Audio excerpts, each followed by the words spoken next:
YS Jaganmohan Reddy ఆవేశపడుతున్నారు. ప్రతిపక్ష నేత వస్తే కనీసం భద్రతా ఏర్పాట్లు చేయలేదంటున్నారు. భద్రతా ఏర్పాట్లు చేశారా లేదా అన్న సంగతి తర్వాత, ముందు ఆయనకు ప్రతిపక్ష నేత హోదా ఉందా అని చెప్పుకుంటున్నారు. అత్యంత ఘోరమైన పాలన చేసి ప్రతిపక్షానికి కూడా పనికిరావని జనం పాతాళానికి తొక్కేసినా నాకు ప్రతిపక్ష నేత హోదా ఇవ్వాల్సిందేనని చిన్నపిల్లాడు మారాన్ చేసినట్లుగా మారాన్ చేస్తున్నారు. కోర్టుకెళ్లారు. అసెంబ్లీకి రానిని గుక్క పెడుతున్నారు. ఇవన్నీ కాదులే అని స్వయంగా తనకు తాను ప్రతిపక్ష నేత హోదాను ప్రకటించుకున్నారు అని చెప్తున్నారు రాజకీయ విశ్లేషకులు. ఎన్నికల కోడ్ అమలులో ఉండగా ఆయన మిర్చి యార్డ్లో రోడ్ షో చేశారు.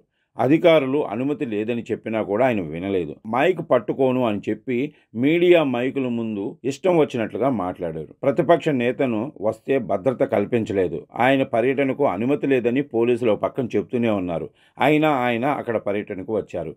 అనుమతి లేని పర్యటనకు భద్రత కల్పించరు. అయినా పోలీసులు భద్రత ఇచ్చారు. కానీ వస్తుంది రైతుల పరామర్శలకని చెప్పి బల ప్రదర్శన కోసం ఏర్పాట్లు చేసుకున్నారు.